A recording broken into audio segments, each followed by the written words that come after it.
We ready to start the June 22nd briefing? Let's do it. Let's do it. The first item that we have tonight is something that's done on an annual basis. It's the annual report prepared by our auditors. I will turn it over to Ashley for her to give a little bit of background and some introduction. So Ashley, if you'd be kind enough to take it away. Okay, so we're doing things a little bit different this year. Normally, when we accept the annual financial reports, the auditors would be there to deliver their report. But with COVID-19, we went ahead and accepted the reports. And now 2 or 3 months later, our auditors are here to kind of talk you through our financial statements. And with us tonight, we have Ryan Tucker and Megan Camp from Purvis Gray. And I will turn it over to Ryan to kind of walk y'all through the fiscal 2019 financial statements. Hello, everyone. I'm Ryan Tucker. It's good to see you all. I was going to try and share my screen here so you could maybe follow along. Let's see if I can do that.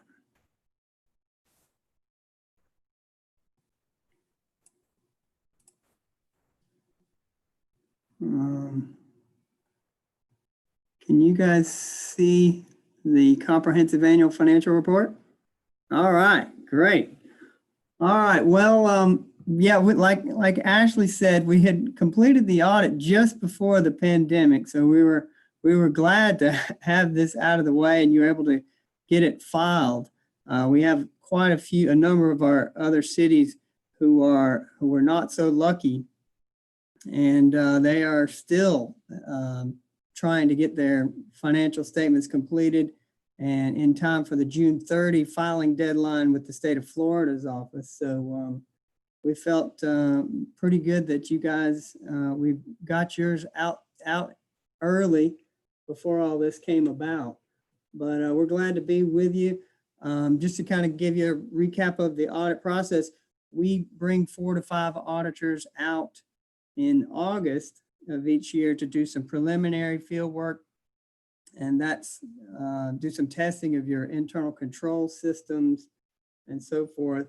And we're in the field, and then we come back usually for 2 weeks in December to do the year-end testing, and then we go and help write up the financial statements. We kind of help them put this entire report together. There's some technical aspects to it that we help with.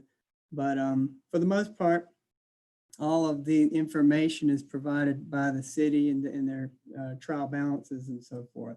So this year's audit was a little more challenging than normal due to the software conversion that they were in the midst of, and then also some changes in the finance department. This ultimately resulted in a couple of findings that we'll go over in just a minute.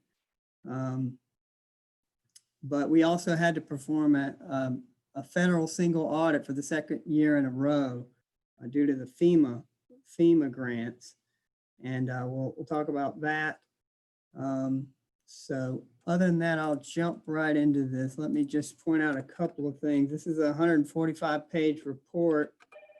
So we'll touch on highlights, otherwise we'll be here all night.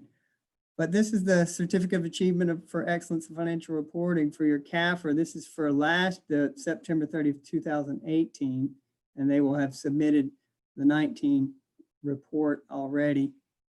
But this goes through a review process at the GFOA level, and it goes through a technical review by a practitioner in another state. So you've passed this once again, so that was positive. On the, let's see here, this is our independent auditors report, and this is the primary objective of our audit here is for us to issue our opinion on the financial statements, and we've done that here, and this is on this page here, and it basically says that these financial statements are fairly presented in all material respects and in accordance with GAAP. So that is the highest level of assurance that you can receive from a CPA firm. So that was good news. So I turn over to MD&A, and MD&A is a section that's prepared by management's discussion and analysis, and it kind of gives some comparative information, a 2-year comparison and some financial highlights and graphs and so forth. If you don't have time to read through this 145-page report, I would suggest that you try and at least read the MD&A section. There's a lot of good information and it's summarized at a pretty high level, but just looking at the year-over-year comparison numbers here for revenues and expenses, total revenues are 141.5 compared to 139.9. And there were a couple of things going on during that time. One of them was the charges for services line is down a little bit from the prior year.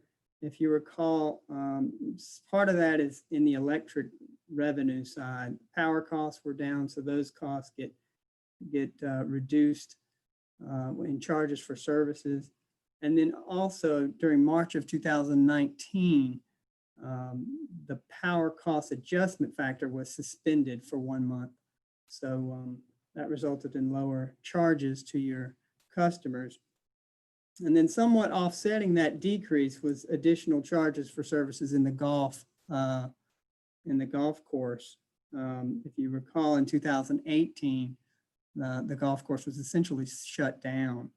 And so that was about a $1.7 million offset to what was going on in the electric fund. So other than that, operating grants and contributions were down, and that was primarily due to the FEMA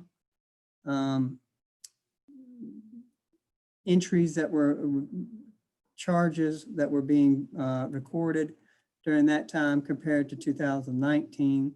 And then the other item there that jumps out is property taxes.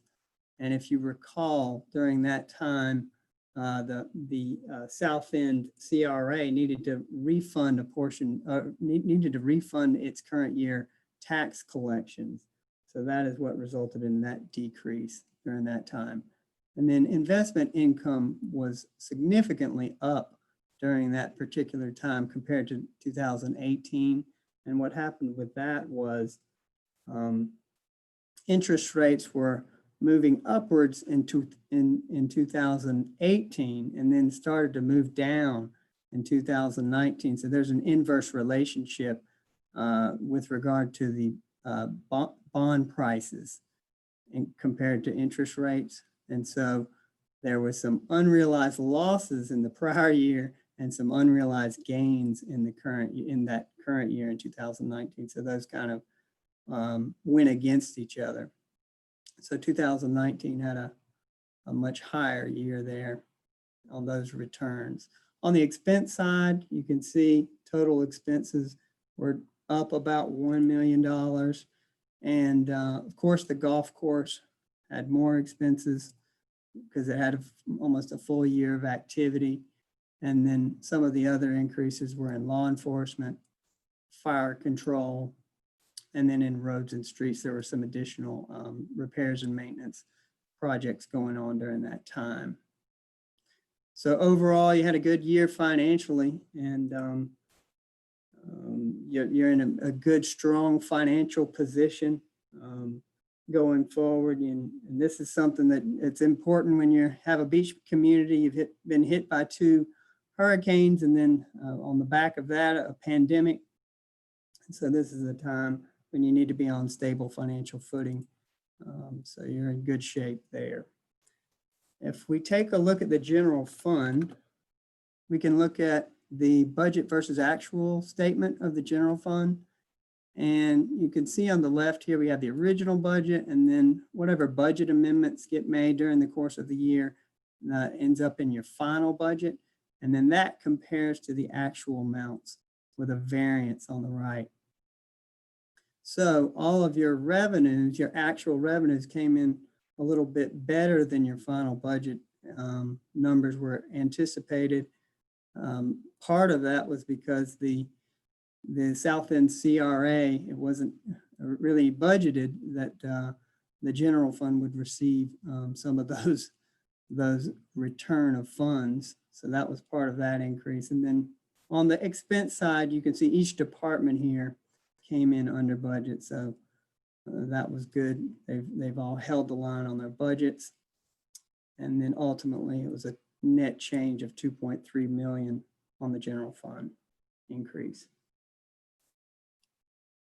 And the note disclosures begin on page 54.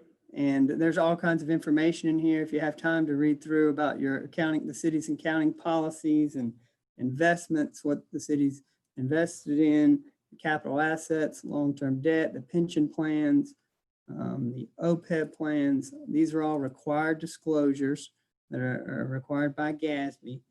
One thing to point out is your long-term debt note here. You did pay off your revenue bonds on the governmental activities. Those are gone. And then only another couple of payments left on the revenue bonds on the business type activities here. And those will be paid off soon. Now, there were some increases in the net pension liabilities during that time. These are mainly the three pension plans combined. And then there's an allocation to the business type activities for the pension plans, for the general plan, I should say, to the business type activities. There's a subsequent event disclosure I should mention. Let me see if I can find that real quick. The page, here it is. And this was in regards to the city of Jacksonville. The city entered a contract with the city of Jacksonville to take over the fire protection services and the firefighters pension plan essentially being closed to new entrants. The city of Jacksonville Beach will continue to sponsor the plan and will be responsible for the net pension liability as of the particular date. But from what I understand, the city is going to pay that unfunded liability down over a 10-year period. So that will eventually go away. On page, I wanted to touch on the schedule of awards. And this is your federal grant expenditures. And as I mentioned, we had to do a single audit, a federal single audit, because you had over 750,000 of federal grant expenditures. So we had to do some additional compliance testing here on the FEMA grants. And even though a lot of these expenditures were actually incurred in a prior year, they didn't get approved by FEMA until this particular year. So this is when FEMA requires that we do the work and include it on this schedule. So it's a little confusing, but based on our testing and so forth, there was no issues, and which is surprising. Most of our governmental clients have had a lot of difficulty with FEMA and providing all the supporting documentation that FEMA requires. And so we thought that was a very positive sign that they were able to pull all that together, not have any findings there. And then we did have two findings. One was on the bank reconciliation issue as part of the conversion and some changing in accounting staff. They got behind on getting their bank reconciliations done there. They ultimately were able to get them reconciled, but it was a couple of months after year end. So that that was just an issue that they were having trouble with due to the software conversion. And I think they've gotten that all worked out now, it sounds like. But that will be something we'll have to look at next year during next year's audit. And they've issued their response, and I'll show you that in just a second. We also had a recommendation on work order closings.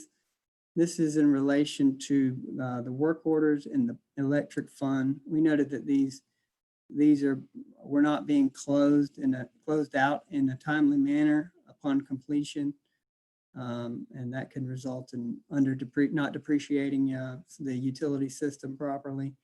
it wasn't a material amount, but they're aware of this and they're working to get this caught up. Essentially, these are 30 to 40 year assets here. So if you miss 1 year of depreciation, you can catch it up. It's not that big of a problem, but they do need to make sure these get closed out in a timely manner. So here's they've issued their response in these last couple of pages. The only other thing I was going to mention is regarding next year's audit. There's a new statute the legislature passed with regard to the CRAs, and they're getting a lot more scrutiny, as you know, and they're going to need a separate audited financial statement to be issued next year. So we've also got to issue a separate compliance report on whether or not the CRAs complied with the restrictions on expending those monies, and then also the disposition of any of those year-end balances if they have to be returned. We've got a couple of questions into the Auditor General's office about exactly what has to be included in those reports, whether the infrastructure of the CRAs has to be reported separately and depreciated, and a full-blown conversion of the fixed assets and any liabilities that might be related to or need to be allocated related to your pension plan, if that has to be done. There's a lot of uncertainty about what's going to be involved in this audit, and so we've reached out to the Auditor General, and they said that they will get back to us, and so we're waiting to find out exactly how that's supposed to work. But this is going to be something new going forward, it sounds like.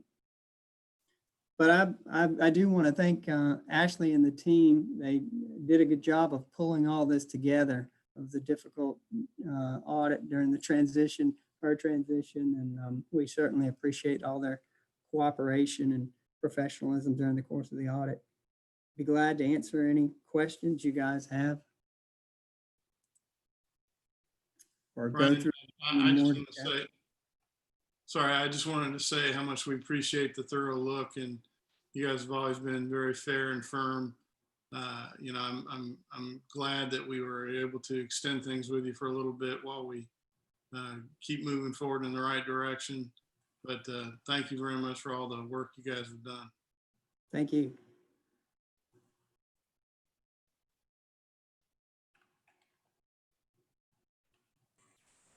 Are there any other questions from council for Purvis Gray while we've got them on the line?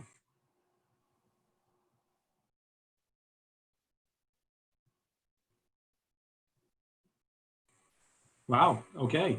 You're getting off easy. All right. Sounds good. Brian, Megan, thank you both very much for your time tonight. We greatly appreciate it. Okay, thank you guys. We'll be in touch.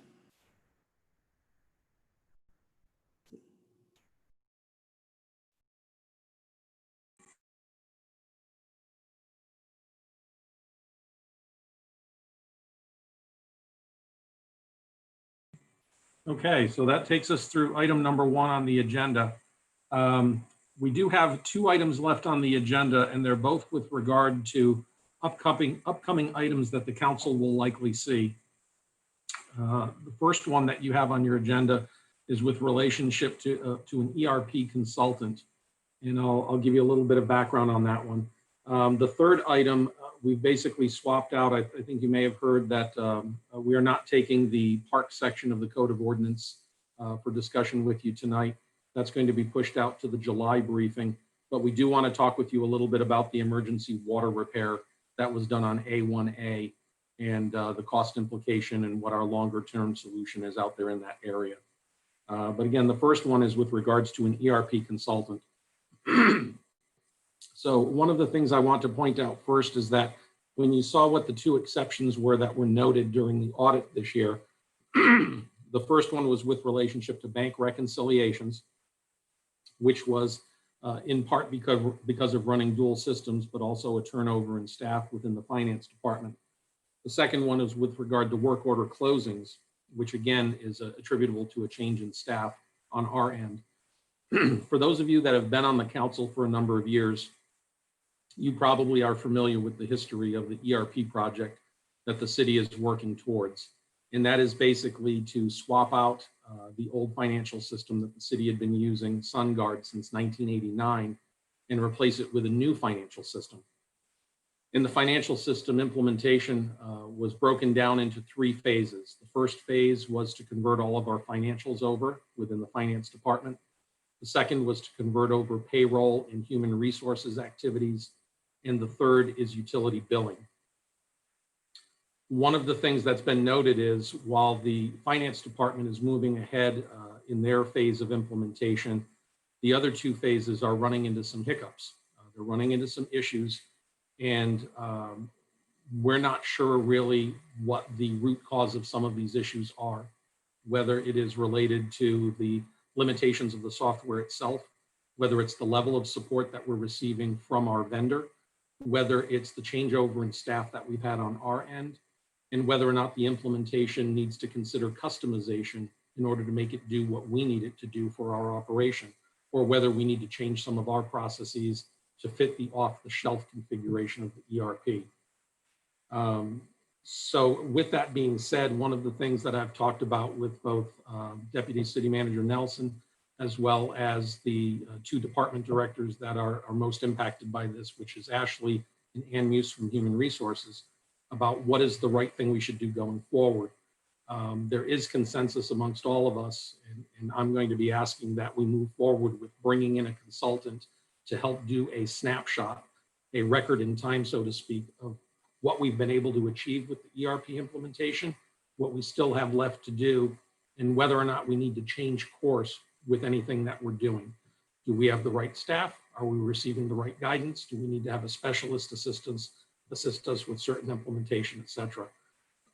We do have $100,000 in our budget for this year that was line itemed for outside assistance or for assistance in general to help us with the implementation of the ERP. We plan on tapping into that money. Our goal is to hopefully find an ERP specialist, an IT specialist firm that can come in and give us arbitrary third party, or when I say arbitrary, what's the right term? Third party independent audit of where we are. If there are issues on our end, we need to know what those issues are so we can properly address them. And if there are issues on the vendor's end, either with the guidance they're providing us or with the quality of the software, we need to know that as well. But we recognize that the city has spent a lot of money on this system. There's still a lot more left to be spent. The original contract was for about $1.9 million. The city has spent $1.1 million in change up to this point in time, and there's still another $830,000 to be spent on those last 2 remaining modules. We don't want to proceed down the path of spending that $800,000+ unless we know that this is going to work correctly for us when we get to the end of the line. So I just wanted to let you all know that at this point, staff is evaluating what the professional environment looks like for exterior consultants that can come in and give us that third-party independent evaluation. And if we find something that looks like can work for us from both a contractual perspective and a scope of work, we will likely bring this back to council for further consideration. With that being said, I'd like to see if there's any question from council. I know that some of you were here when the ERP project started, and for the others, you may have some exposure to where we've gone with the ERP, but you may not have known where we're at this point in time.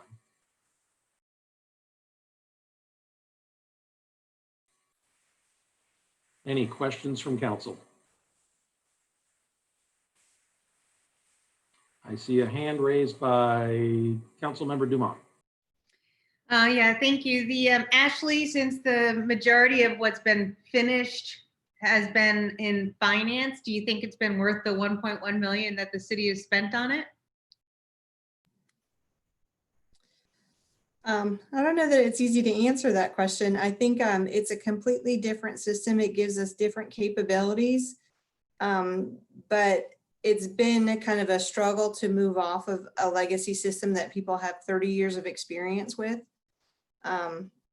Yeah, I That's think the there's, hardest part for all cities in the transfer over is getting rid of the legacy systems or getting them all to speak to each other in the new ERPs. yeah. And coming off of SunGuard, it was a system that was like one size fit all. Everything we did was consolidated into one application, and that just doesn't exist anymore. So I think we need to kind of shift our thinking about how do we achieve a kind of a full ERP systems. We're probably going to have to integrate different technologies to get to the finished product, you know, down the road where we're going to have our GIS applications working with our financial applications. Yeah, I'm surprised that wasn't brought up years ago when this was all starting. That's a common known thing in ERP land. The I noted that, and I noted this with the pension piece, with it not being connected at all with the ERP system. And I noted an issue with that in one of the pension meetings. I guess another thing that I find a little bit concerning is that the city took an off-the-shelf approach to this instead of a customization from the get-go. What makes the city a little bit more unique is that it has its own energy department, its own electric. We make our own electricity, and that right there should have fallen in with a little bit more customization and not just the regular plug it in off the shelf. So I am happy to hear that you guys are looking at moving more towards customization. Again, I wish this is something that was done before, and I think you're moving in the right direction. I like the idea of finally getting a consultant to look at, so you as a city better understand all of the benefits that a system like this can bring. I think that not knowing that when this was first ventured out into has caused a lot of bumps in the road and kind of unseen surprises. Thank you. And Councilmember Golden, you have your hand raised. Thank you, Mike. I know this is probably a difficult question to answer, but are there other cities that are like ours that are using this ERP system? And, you know, what kind of, you know, setup do they have? I mean, are we aware of that, or is that kind of hard to quantify? We are aware of some municipalities that are in the same position as us. They're migrating towards this exact same version of Tyler Munis. They are also running into some issues. Some of them are different than ours, and some of them are similar to ours. And again, that's where the third-party independent review would tell us whether we're just not using it correctly, or whether it's an inherent flaw with the software, or whether it's something that relies upon a customization in order to get it to work correctly. Do we know of any cities that are fully using this ERP system right now, not in the transition or not in the, you know, implementation process, or anybody that's fully operational with the system? Ashley can support this, but I don't think 100%. One of the things in particular, to go back to what Councilmember Dumont said, we've not been able to mirror what another municipal electric utility has done with this software. There seems to be only a few agencies that are proceeding with it for their utility billing. We are one of them, and all of them keep looking to the other one to pull the trigger first and move forward to see if it works correctly before they go live. So it's a little bit of a standoff, so to speak. But that's one of the issues we're running into, is this is not a widely used version of the Tyler Munis, and there aren't a lot of direct comparisons we can make. Some are there and some are not. Thank you. No other hands are raised. If there's no final questions on this, we'll jump over to the next item, which is the potable water line break that we had on A1A. This will be an emergency repair that you will see likely at the July 20th meeting. For those of you who may have driven on the road the other day, and there's Mr. Barron, Interesting spelling of his name. He must be going by his royal German heritage. That would be the Jacob's invitation had an extra N in it, so I can't control that. Okay. Dennis, I'm going to turn the floor over to you to walk them through what happened, what actions we've taken, and where we see this going from a long-term solution perspective. So take it away. Fantastic. Mayor and council, appreciate the opportunity to speak on this. This is a hot item that happened last Thursday. Quick to get on to, out in front of you to at least be aware of. So the drawing that's in front on the screen shows the red box, which was our excavation area. So in the far right-hand side of that box at the crosswalk is where we had water coming up out of A1A. So we began to excavate to locate where the water origin was from. We ended up finding it actually just a hair to the left of where the star is at, which was actually the 12-inch water main was broke. So what we ended up with was a complete diversion of all northbound traffic off of A1A onto 2nd to get around our excavation area until we could get some repairs made. With what we were faced with is everything on blue, in the darker blue on both sides of the road was a project that was done in 2019, 2020 for some main replacements. And it was all done under the presumption that everything in the turquoise blue had been replaced 28 years ago. That was either a PVC line in a steel casing or a concrete lined ductile iron pipe. As of course, when we find the break and we dig it up, what we found was a pipe that has not been replaced. So unfortunately, our plan showed that 28 years ago, this was replaced, and that's the information that was used in what was done in the 2019-2020 main replacements was based on the fact that this piece had already been replaced. This piece is thin and it's tubercled, and it's of course the main well flow header to the east side of A1A. So currently what we're doing is trying to figure out how we can replace this pipe in a directional bore fashion to prevent any further breaks coming forward. The contractor, of course, came in due to FDOT's requirements for dewatering and FDOT's requiring for shoring. We were expecting this to be 8 to 10 feet deep. It ended up being 6 feet to the top.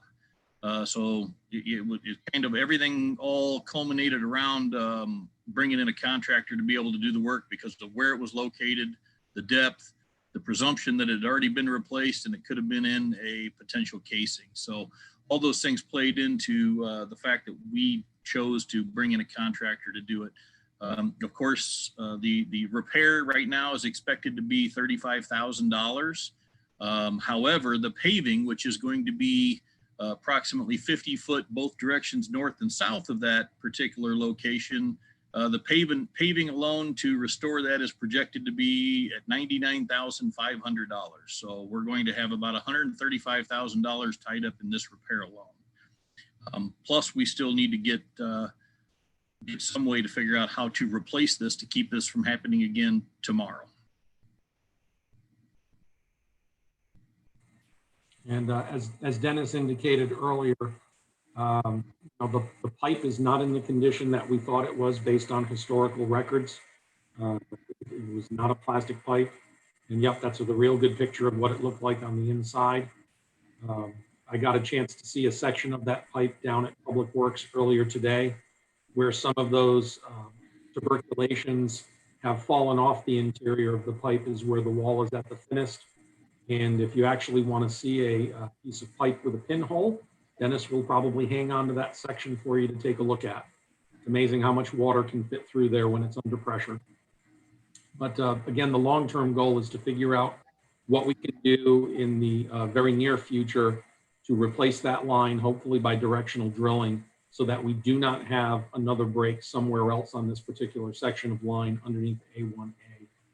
That change order has been, or the emergency repair agenda memo has been prepared by Dennis, and that will be coming to you at the July 20th meeting. Does council have any questions for Dennis on this particular issue that we had out on A1A?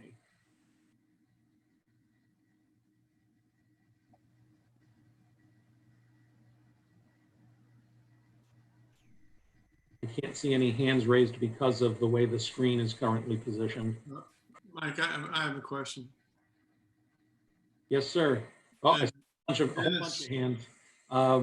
Mayor, if we can go in order, which would have been Councilmember Dumont. Is that okay if we go in order of the Yeah, hand? absolutely. Okay, Councilmember Dumont? Couple questions. One, how much of this, how long is the pipe? Is it just that one little section? Is it just under A1A, or does it go all the way back to the intercoastal? From what I understand, it goes on to the west. Going east from 3rd has actually been already transferred over. So I'm not for sure exactly how far down 18th it actually goes that's going to require that replacement. The well is not that far that direction, so it's got to be tied to that direction. So I don't know that I can answer that without looking at my GIS map that I don't have with me. Okay, and another one is, how was the historical record on that pipe so wrong? And so did the city pay for a pipe and a material that we didn't get? So that's a piece, because then we were kind of shortchanged, and I know it's been a long time and there's no way to really recoup that, and the contractor's probably out of business by now. But so there's that. And then what is the city's plan in going forward to make sure that anything that we are working on now, it is known, the material, the age, the thickness, all of that stuff for in the future. So in 28 years with this replacement, we're not running into the same thing. There's a lot of good questions in there. So since obviously this happened Thursday and the repair was made Friday, we've been up until 4 o'clock today, we were still maintaining and getting information. Our original report from the engineer, we believe, called out this potential as an optional replacement that should have been done 28 years ago. The specs that were written by the engineer that did that other work in that area called out for the pipe to actually be PVC inside of the steel casing or ductile iron, of which is not what we found at all. So we're not for sure. We haven't actually located the physical file for the work done. All we found was actually the engineering specs from that original thing. I have those with me, but we have not tracked down the actual paperwork. What we were digging with is under the assumption that that pipe had been replaced, which is the same thing why we didn't replace it as part of those other projects. So, and all I can tell you is going forward, what we're doing is we're utilizing our GIS department to capture this information. They're actually getting pipe ages and whatnot, and tying in the as-belts to our GIS system, which is the key for GIS moving forward, as it becomes the knowledge base to be able to go back. You can actually go on that section and search any jobs that were done, which is, we even pulled the old GIS data, but it was, like I said, it was incorrect because the map we had said it had been replaced and it had not. Yeah, that's the part that I think I find most concerning, is that you have it in GIS and it's just not the right information. So I don't know how, or I don't think we'd even have the capacity. You'd go back and check on key main water mains and such throughout the city, because if there's one there, there's no saying whether it's not the same in other parts of the city. We are fortunate to have a public works department that's deep enough to go back approximately 25 years. However, the issue is we're dealing with memories of people that have been there 28 years, and they remember when this was done, but they can't tell you anything about it because it was done through an engineer and through a contractor. So actually, we were told the day we were digging is, oh, I remember this has been replaced. It's plastic and it's encasing. And then here we dig it up and find out that it wasn't. So, you know, you can see where a 28-year-old memory was wrong, even above and beyond what we had from maps. So we're hoping to do better for this. And like I said, I think part of our scenario for how far do we replace is going to be, we want to get all this pipe out. If it's not been replaced at all, we're going to trace it all the way back to replace it all if that's what we have to do. Thank you. We'll jump over to Vice Mayor Hoffman. Thank you. I echo Georgette's comments, mostly that this is kind of alarming that we've already ripped up this intersection, and to find out we didn't just do the work while we were in there based on bad information. And do you feel like this is an isolated area of bad information, or do you have any indication at this point if this might be more widespread than just this one intersection?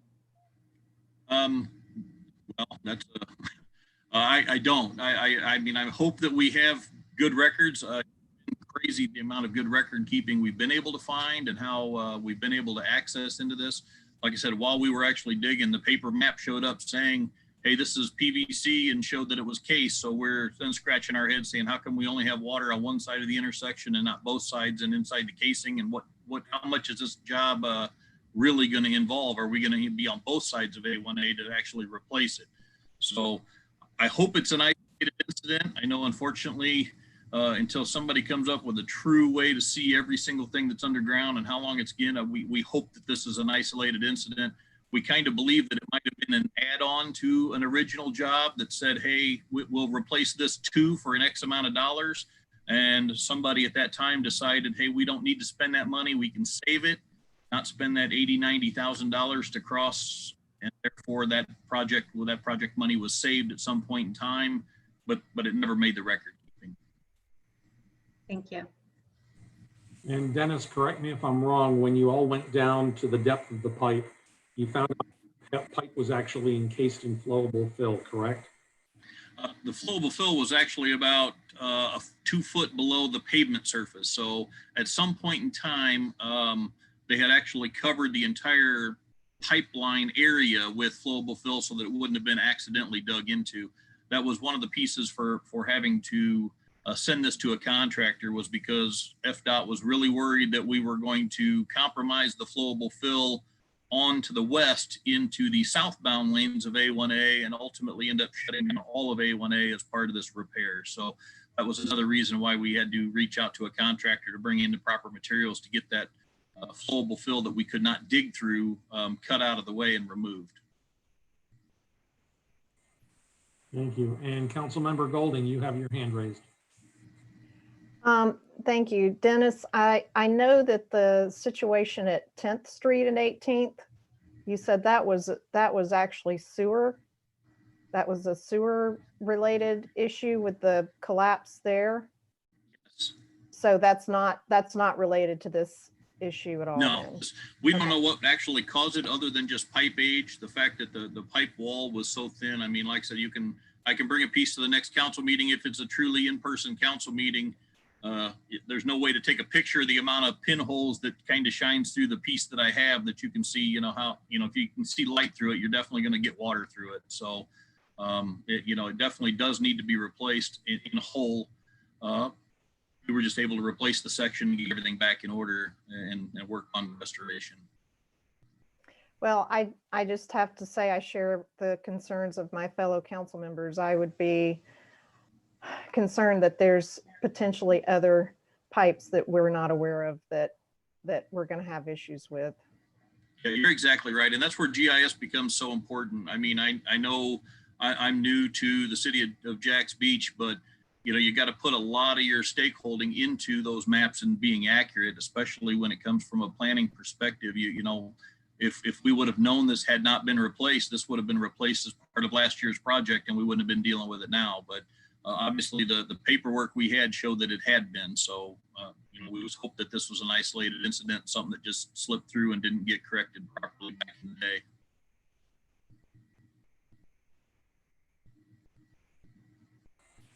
Any other questions on the water line emergency repair?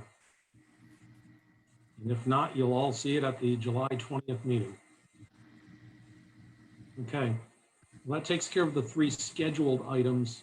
Mayor, I don't know if you wanted to take point on this or not, but I know that the mayor and I wanted to just talk with each of the council members while we've got you all as a group about the fact that we are monitoring what is occurring with the change in data related to COVID-19.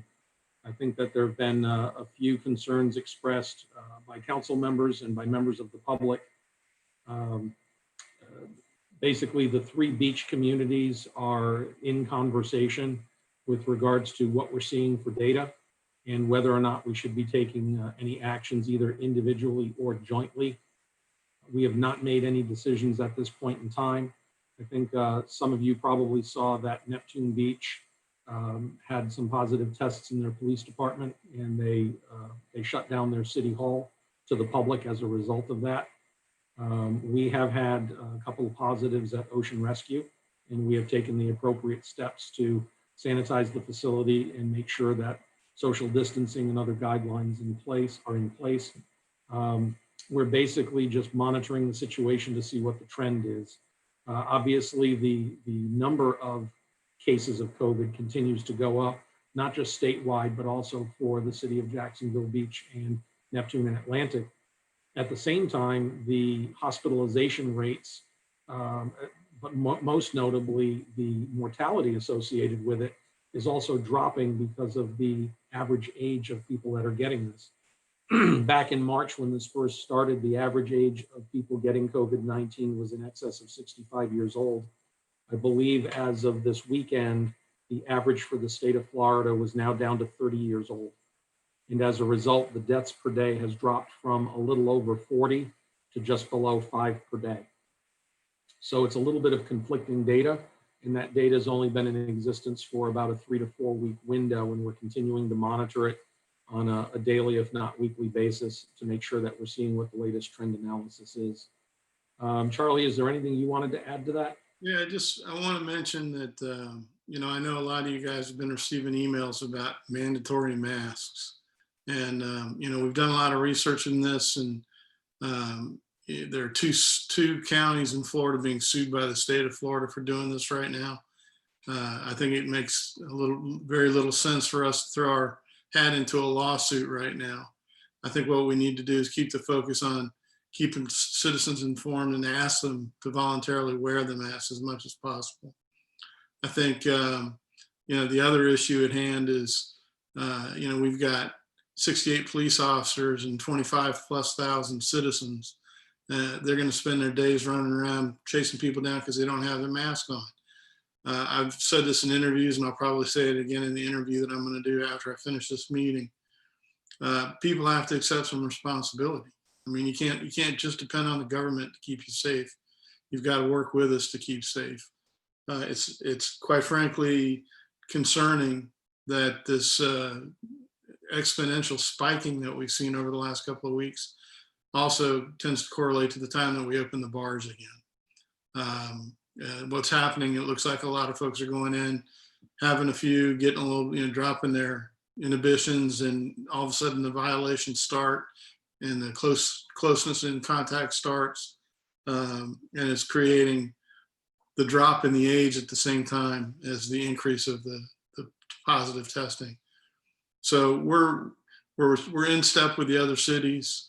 I know that it's frustrating for you, and I'm sorry it's frustrating for me too, because nobody's going to anytime we say something, somebody's going to not like it.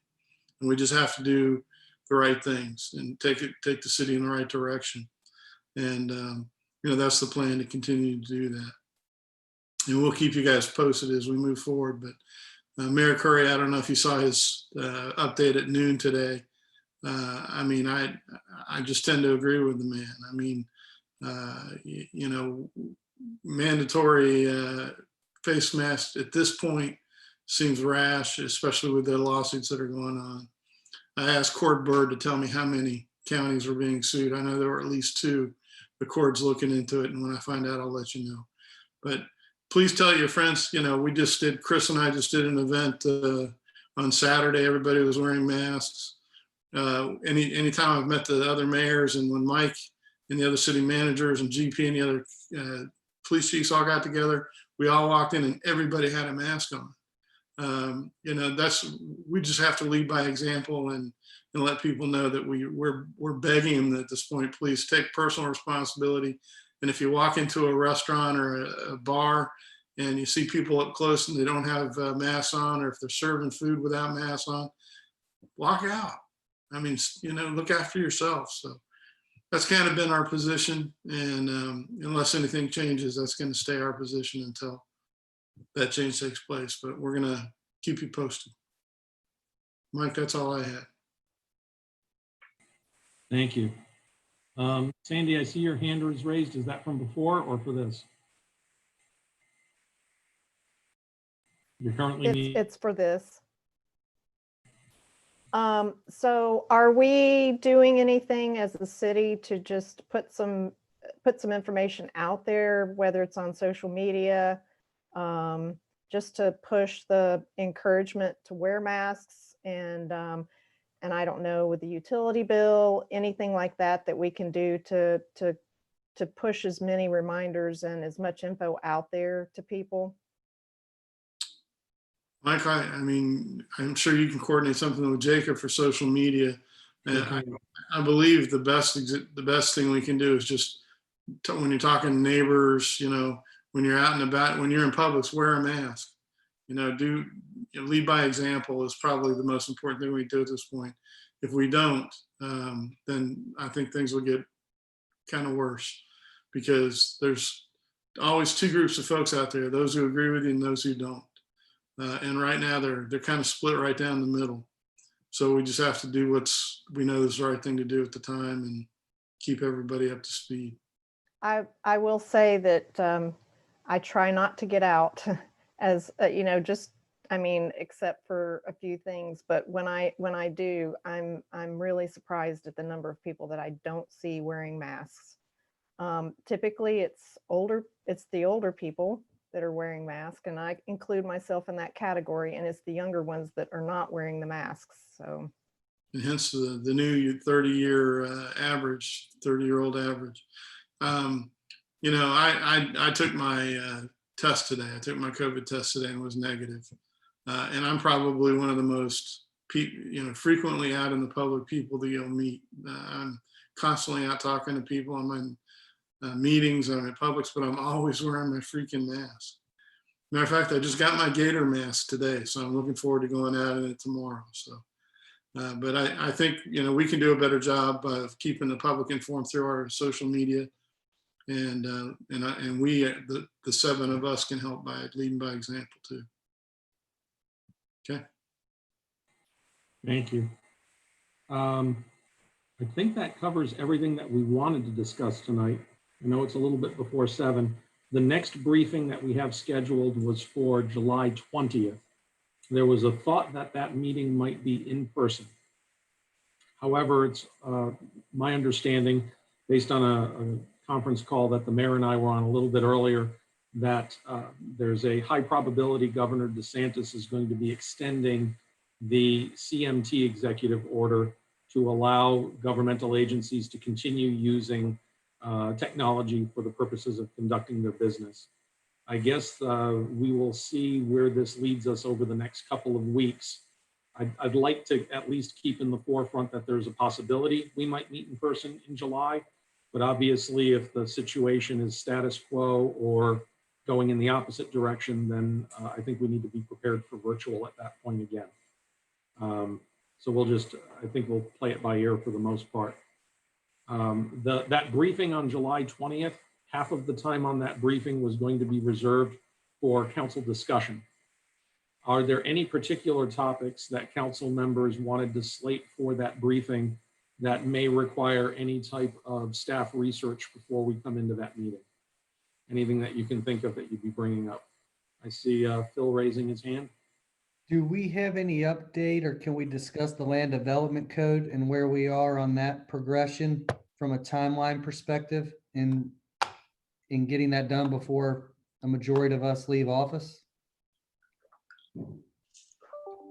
We can, but I think if you go back to that bar chart I provided, we wouldn't really be starting it in earnest until after the new council is seated.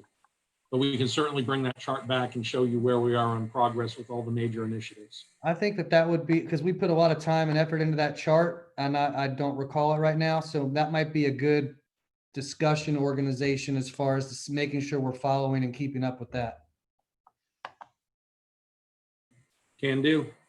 Anybody else have any items that they wanted to bring up for that July 20th meeting that we might need? Keeping the integrity of our July break intact, because we normally have only one council meeting in July, and it gives council members an opportunity to take a couple of weeks off if they want to go on vacation or whatever. We're keeping that intact. That's correct. That is intact. The next time we're all together will be July 20th, unless you want to do something earlier. No, Not that we can travel. Yeah, I figure a lot of people set up their travel around that time, so. You can't really Okay. go anywhere this year. Yeah, let me tell you what, I'd be excited just to get in a car and go to the mountains of Tennessee or something, and just go out there where there's not a big crowd. Are you all set, Shirley? I'm good. Okay, I just wanted to, because I had a question, well, a thing for the meeting. Can you give us an update on the strategic plan findings? I know we just did the businesses and all the citizen focus groups are done. So I don't know if you wanted to do that at a separate meeting, if you want to just do a summary or whatnot, because we can't really get down to the LDC until we figure out where the city needs to go or wants to go. Yeah, one of the things that I'm currently working on and putting the finishing touches on is a summary report so that council can lock in a community vision in the principles of that vision. One of the things I tasked Bill Mann with was identifying some people who might be good facilitators to help put together the outline and the principles of the strategic plan. That would likely be a half day or possibly a full day workshop with council. So that's something that hopefully we can pick a date for. But again, the vision findings, to your comment, Dr. Dumont, that's just about wrapped up and ready to bring that forward for council to take a look at and see if we have a consensus on what the vision for the community is. And then that leads into the strategic plan as the next step. And again, I'm thinking an outside facilitator to come in and work with council to create the outline for the strategic plan, help narrow down the priorities and the principles. Does anybody have any questions on that? Would the vision findings be ready for the July 20th briefing? There is a high probability that it would be done in advance of that. I could send it to council in advance, and if we wanted to talk about it at that briefing, we could. Great, thank you. Councilmember Nichols, I see you have your hand raised. Do you have any update on the CRA hire that we're looking into? My understanding is at the last CRA meeting, there was a consensus to have, and I can't remember the gentleman's name, it's someone who helped us actually establish our CRA. Jim Gilmore. Thank you. He was going to work with the CRA to outline the work program that they wanted this position to do. That work program would then filter backwards into a job description, and that job description would be what goes out on the street for the hiring. We do have that position included in the proposed budget, which is going to be coming out to council shortly. But the intention would be that we have all of the details of what the qualifications for this person will be based on the work program so that we can start the advertisement process actually before the October 1 timeframe and get them on board as quickly as possible with the start of fiscal year 2021. Thank you.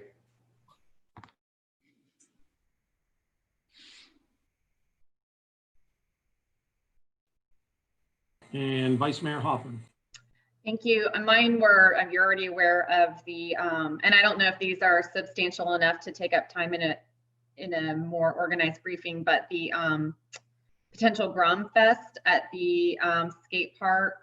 I'd like us to discuss the ability for people to do organized family-friendly events at our skate park, and then the opportunity to have a waiver of paid parking or some other category of parking so that our ocean rescue and volunteer life-saving corps members do not have to pay for parking on the weekends. And then I've a third item, it's not fully baked, but I can get with Jason on it before the 20th, which is the possibility of renaming one of our city park assets. Can you please repeat that last part? I couldn't hear it. I would like to look into renaming one of our city parks.